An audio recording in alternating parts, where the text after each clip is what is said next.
난 애인이 있는데 사귀자. 그러면서 근데 내가 이제 너랑 좀 친해지면은 그 애인을 정리하겠다. 그러다가 그 사람이 원래 애인하고 헤어지고 나서 너만 사귀면 된다. 이렇게.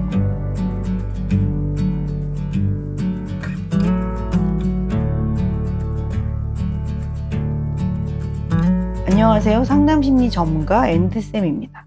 오늘은 무엇이 궁금해서 찾아오셨나요? 사연이 하나 도착했는데 위험한 원나잇을 멈추지 못하시는 분의 사연이에요.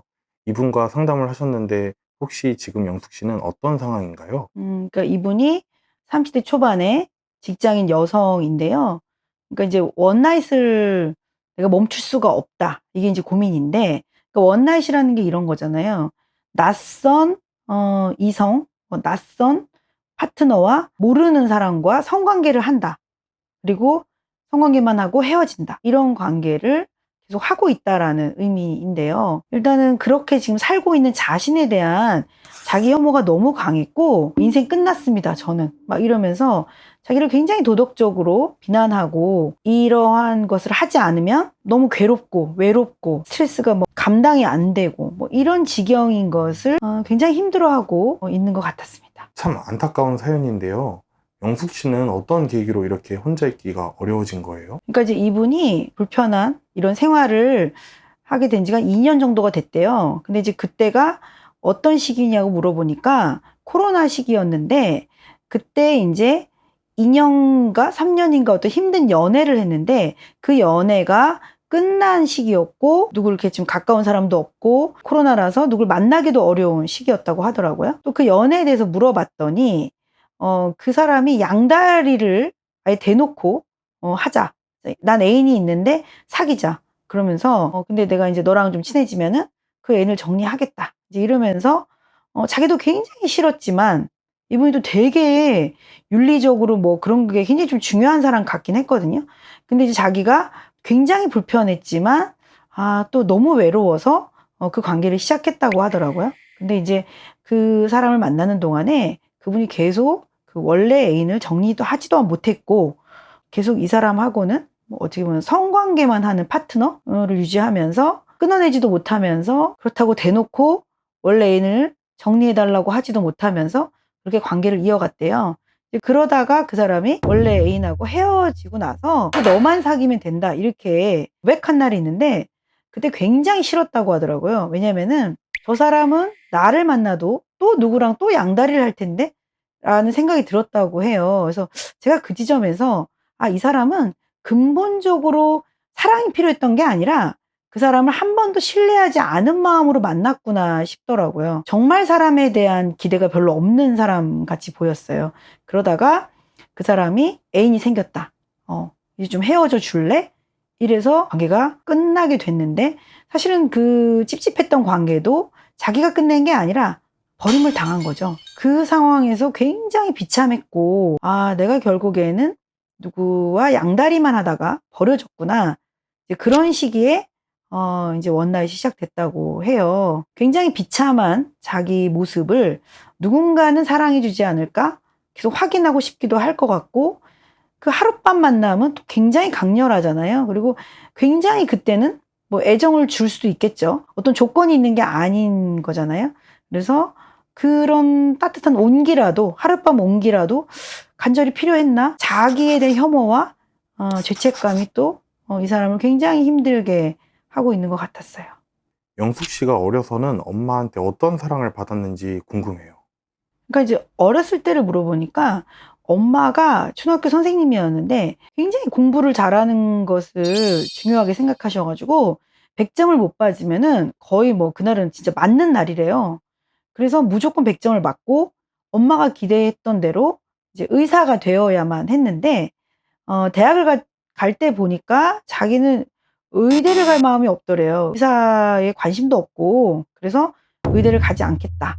이제 그렇게 처음으로 주장을 하면서 엄마랑 부딪혔는데, 자기가 이제 의대가 아닌 대학에 진학하면서 엄마와 관계가 끝났다고 해요. 그래서 끝났다는 게 뭔가 어느 정도의 관계일까 궁금했는데, 물어보니까 정말 이 사람도 자존심을 부려서 엄마를 찾지 않는 것 같기도 하고, 엄마도 정말 냉정하게 그 후로 한 번도 안 만났다고 하거든요. 그러니까 진짜 뭐 거의 한 10여 년을 엄마를 안 보고 살아온 거예요.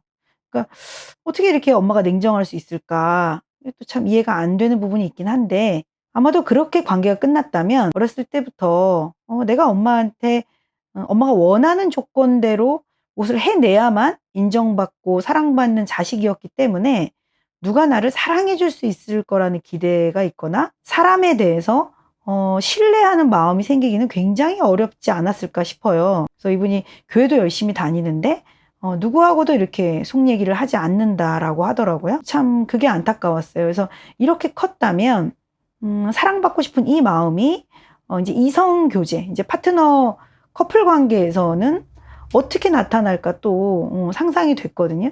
그러니까 신뢰하지는 않는데 사랑은 필요로 하다면 계속 그렇게 낯선 관계, 일시적인 관계밖에 기대하지 못할 것 같기도 했어요. 또 그렇게 이해가 되기도 했거든요. 또 연애도 또 뭐 20대 연애가 그렇게 이상한 양다리를 또 오랫동안 매달려서 해왔고 그것 역시도 이미 굉장히 비참한 관계를 유지하는 건데 그 경험이 또 한 번에 상처가 되고 트라우마가 되잖아요. 자꾸만 자기를 더 나쁘게 만드는, 자기를 학대하는 굉장히 자기 파괴적인 일을 지속하는 것으로 보였거든요.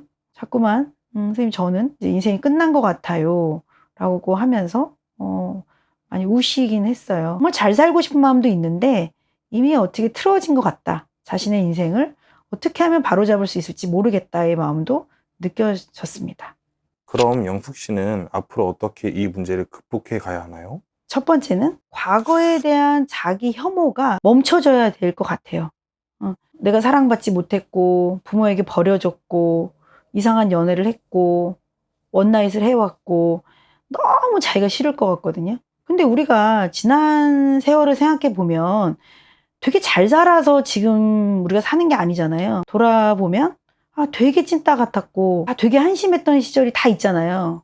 없는 사람도 있을 수 있겠네. 근데 저는 되게 많거든요. 저도 제가 뭐 대단히 잘 살았다고 이렇게 얼굴 다 내놓고 늘 이렇게 진짜 쌉소리 같은 느낌의 얘기를 하는지 늘 저도 되게 그 부분이 힘든데 그래도 이렇게 하는 것은 오늘 좀 더 나은 사람이 되려고 자꾸 리셋을 하기 때문에 용기를 내는 거거든요. 계속 인생은 리셋을 해나가면서 오늘 좀 더 낫게 사는 거, 오늘 좀 괜찮아지려고 하는 거, 이것을 도전해야 되지 않을까 싶거든요. 그래서 그런 얘기를 좀 이 친구랑 많이 했고요. 그리고 두 번째는 스트레스 관리를 좀 해야 됩니다. 우리가 스트레스가 쌓였을 때 관리하는 게 굉장히 어려운데 쌓였을 때 폭발하는 게 아니라 조금 쌓였을 때 돌보는 거, 맛집에 가든 친한 친구를 좀 찾아내서 수다를 떨든 운동을 하든 그날그날의 힘듦을 좀 이렇게 잘 정리하고 빨리빨리 좀 회복이 되도록 해야겠죠. 쌓였다가 폭발하는 것이 아니라